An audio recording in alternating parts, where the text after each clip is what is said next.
মতিপুর গ্রামে বাস করত এক অন্ধ বুড়ো ও তার 3 কন্যা। তাদের মা অনেক আগেই মারা যায়। সেই থেকে বুড়ো তাদের 3 বোনকে অনেক কষ্টে মানুষ করে। তারা 3 বোন মাটি দিয়ে নানা ধরনের হাঁড়ি পাতিল বানিয়ে তা বিভিন্ন জায়গায় বিক্রি করত। আশেপাশে কাদামাটি পাওয়া খুব কষ্ট হয়ে গেছে। হাবুদের পুকুর সহ অন্যান্য পুকুর থেকে আর কাদামাটি তুলতে দিচ্ছে না। হ্যাঁ বোন, যদি কাদামাটি তুলতে না দেয় তবে যে আমরা না খেয়ে মারা যাব। কাদা দিয়ে পাতিল তৈরি করে তা বিক্রি করে তো আমরা সংসারটা চালাই। শুনেছি উত্তরের জঙ্গলে 3টে পুকুর আছে। আমরা 3 বোন 3 পুকুরে গিয়ে কাদা দিয়ে অনেক পাতিল তৈরি করতে পারি। হ্যাঁ, তা ঠিক। কিন্তু আমাদের তো তাহলে অনেক দিনের জন্য বাড়ি থেকে বের হতে হবে, কারণ এত দূরের পথ প্রতিদিন তো আর সেখানে যাওয়া সম্ভব না। তাহলে বাবাকে কে দেখবে? বাবাকে একা একা থাকতে পারবে? আমাকে নিয়ে তোরা ভাবিস না মা। আমি তো আমার নিজের সব কাজ করতে পারি। আমি নিজেকে সামলে নিতে পারবো। তাহলে আমরা 3 বোন কালকে জঙ্গলের উদ্দেশ্যে রওনা দিব।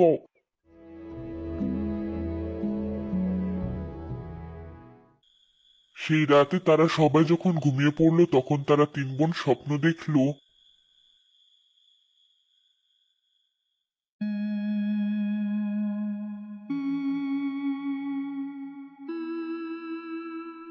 ঋতু, রূপা, তোরা তাড়াতাড়ি হাতের কাজ শেষ কর। দুদিন পর যে মেলার শেষ দিন। এই পুতুল ছোট ছোট খেলনাগুলো মেলায় বিক্রি করতে পারলে অনেক টাকা রোজগার হবে।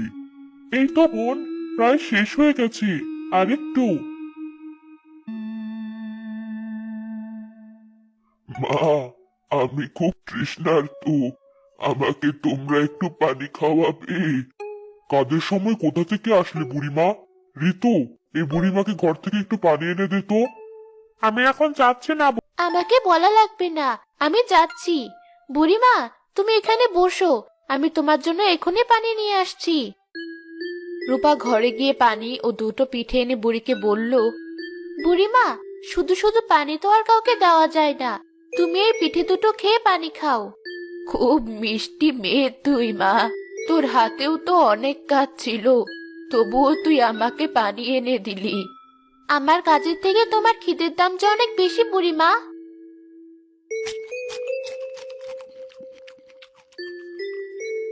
তোরা 3 বোন আমার কাছে একটু আয় দেখি। কেন যে এই বুড়ি কাজের সময় তো বিরক্ত করছে কে জানে। কি হয়েছে বুড়িমা? কাজের সময় তো বিরক্ত করলে হয়? বুড়িমা কি বলে তোরা আগে শুনেই দেখ, কথাটা তো শেষ করতে দিবি। আচ্ছা, তাড়াতাড়ি বলো বুড়িমা, কি বলবে? হা হা হা হা, তোরা 2 বোন আমার উপরে খুব বিরক্ত হচ্ছিস। আসলে আমি তো কারো কাছ থেকে এমনি এমনি কিছু নেই না, তাই তোদের কিছু দিতে চাই। তুমি আবার আমাদের কি দেবে? তুমি তো নিজেই মনে হয় খেতে পারো না। বুড়ি তার জাদু শক্তি দিয়ে 3টে কোদাল দিয়ে বলল, তা হয়তো পারি না, তবে এটুকু তো দিতেই পারি। এই নে মা, তোরা এই কোদাল তোদের কাছে রেখে দে। কাল যখন জঙ্গলের পুকুরে কাদা কাটতে যাবি তখন তোদের কাজে লাগবে। তোমাকে অনেক ধন্যবাদ বুড়িমা, কারণ আমাদের কোদালটা অনেক পুরানো আর অকেজো হয়ে গিয়েছিল। তোমার এই কোদালটা আমাদের অনেক উপকারে আসবে। শোন তাহলে, তোরা যে পুকুরের উদ্দেশ্যে বের হচ্ছিস, সে পুকুর 3টে কিন্তু এক জায়গায় না। জঙ্গলের ভেতরে গিয়ে দেখবি 3টে রাস্তা 3 দিকে চলে গেছে। তোরা 3 বোন 3 রাস্তায় গিয়ে রাস্তার শেষ মাথায় একটা করে পুকুর পাবি। বুড়ির কথা শেষ হতেই তাদের 3 বোনের ঘুম ভেঙে গেল। ঘুম ভেঙে দেখলো 3 বোনের পাশে 3টি কোদাল। আমাদের স্বপ্নটা কি তাহলে সত্যি? মেজো, ছোট, আমি যে স্বপ্ন দেখেছি তোরাও কি সেই একই স্বপ্ন দেখেছিস? হ্যাঁ বোন, আমরা স্বপ্নের ভেতরে তো 3 বোন একসাথেই ছিলাম। এজন্যই তো 3 বোনের একই কোদাল। স্বপ্নের বুড়িমা, পুকুর, 3টে রাস্তা সবকিছুর সাথে মিল আছে। সবই ঠিক আছে, সকাল হতে আর কিছু সময় বাকি, তারপরেই আমরা 3 বোন রওনা দেব জঙ্গলের উদ্দেশ্যে। 3 বোন তাদের অন্ধ বাবার কাছ থেকে বিদায় নিয়ে জঙ্গলের উদ্দেশ্যে রওনা দিল। এই পথ তো শেষই হচ্ছে না, তাহলে সেই 3টে রাস্তার দেখা পাবো কখন? বুড়িটা আমাদের মিথ্যে বললো না তো? আরে না, তোরা শুধু শুধু বুড়িমাকে ভুল বুঝছিস। ওই দেখ, ওখানে সে তিনটে রাস্তা। মেজো, তারা তিন বোন তিন রাস্তায় গেল। হাঁটতে হাঁটতে তাদের তিন বোনের সামনে তিনটি পুকুর পড়লো। খুব আনন্দ হচ্ছে আমার। এই পুকুরে তো অনেক কাদা। এখান থেকে কাদা নিয়ে আমি অনেক পাতিল বানাতে পারবো। পুকুরটা দেখে খুবই চিন্তামুক্ত লাগছে। এত কাদা দিয়ে পাতিল খুব ভালো লাগছে। আমরা এবার অভাব কাটিয়ে একটু সুখের মুখ চোখে দেখতে পারবো। দু বোন আর বাবাকে নিয়ে একটু ভালো থাকলেই হলো। তারা বুড়ির দেওয়া কোদাল দিয়ে কাদা কাটতে গিয়ে দেখলো কোদাল কাদা একটুও বসছে না। যেখানে কোপ দিচ্ছে সেখানেই শক্ত। পাগল বুড়ি কি কোদাল দিল? কোথাও তো কোপ বসছে না।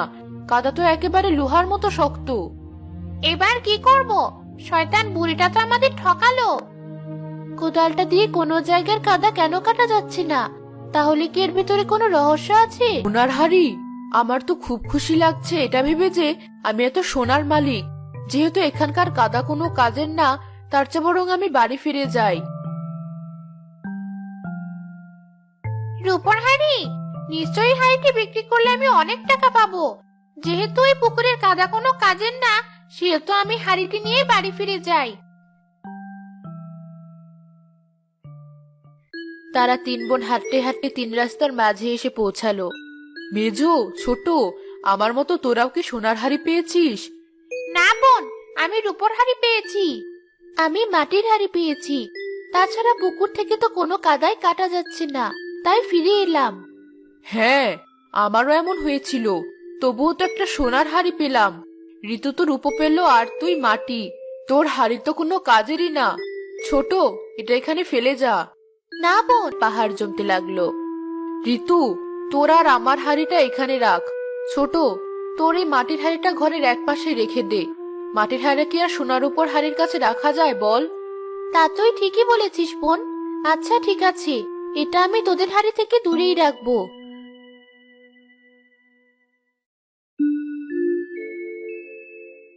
কি রে মা, তোরা আজই ফিরে এলি যে? সে অনেক কথা বাবা, না শুনলে বুঝতে পারবে না।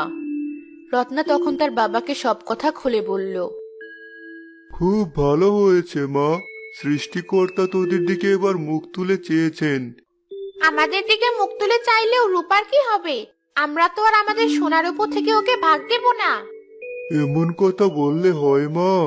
ও তো তোদেরই ছোট বোন। আমাকে নিয়ে তো ভেবো না বাবা। আমি তো হাতের কাজ জানি। আমি কাজ করে আমার পেটটা চালিয়ে নিতে পারবো। সেই রাতে তারা ঘুমানোর পরে সোনা ও রূপোর হাড়ি থেকে একটা উজ্জ্বল আলো বের হয়ে একটা সোনার প্রাসাদ ও একটা রূপোর প্রাসাদ তৈরি হলো।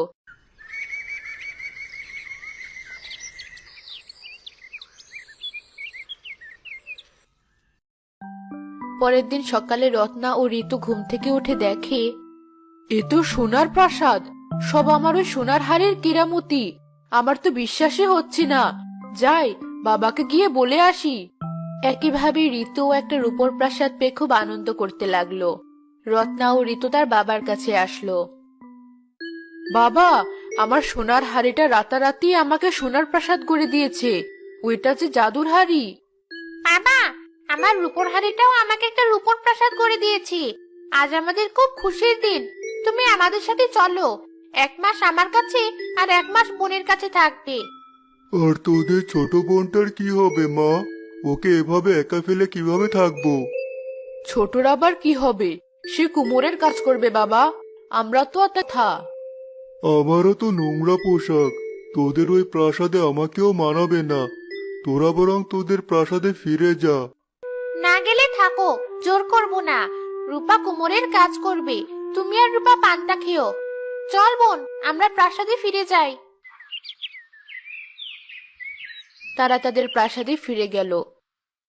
অন্ধপুরে রূপাকে বলল, মা, ওদের মন কুৎসিত জানতাম, তবে এত কুৎসিত জানতাম না। ওরা ধ্বংস হবে মা, খুব তাড়াতাড়ি ধ্বংস হবে। তুই ওদের কথায় কিছু মনে করিস না। না বাবা, ওরা তো আমার বোন। আমি ওদের কথায় কি মনে করব? তুমি এসো, খাবার খেয়ে নাও। সেই রাতে রত্না ও ঋতু সহ সোনার উপর দুই বোনের একটা বড় প্রাসাদে শুয়ে আছে। এ কি এত বড় প্রাসাদ? বাবা, কোথায় তুমি? বাবা! কিরে মা, এভাবে চিৎকার করছিস কেন? বাবা, আমাদের মাটির ভাঙা বাড়ির জায়গায় কত বড় একটা প্রাসাদ হয়েছে দেখো। আমি তো মা চোখে দেখি না, তোর বোনদের ডেকে আন মা, দেখিয়ে দে সৃষ্টিকর্তা ভালো মানুষকে ঠকান না। ওদের আর কখনো তোমরা দেখতে পাবে না। ওদের মনের ময়লার প্রাসাদের সাথে ওরাও অদৃশ্য হয়ে গেছে। বুড়িমা, তুমি তুমি তো আমার স্বপ্নে দেখা বুড়িমা। হ্যাঁ মা, আমি তো তোদের পরীক্ষা করছিলাম তোরা কে কেমন। তোর বড় দুই বোন খুব অহংকারী, তাই তো তারা ধ্বংস হলো। তুই খুব ভালো, তাই তোকে সব দিক থেকে পরিপূর্ণ করে দিলাম। ধন্যবাদ তোমাকে। আমার মেয়েটাকে নিয়ে আমি খুব চিন্তায় ছিলাম, আর ওদের পাপে তো ওরা ধ্বংস হয়েছে। শোন মা, ওই যে মাটির হাড়ি, ওটা জাদুর হাড়ি। ওই হাড়ির কাছে যা চাবি তাই পাবি। ভালো থাকিস। রূপাও তার বাবা কষ্টের জীবন শেষ করে সুখের দেখা পেল। রূপা গরিব দুঃখী মানুষদেরও সাহায্য করতে শুরু করলো।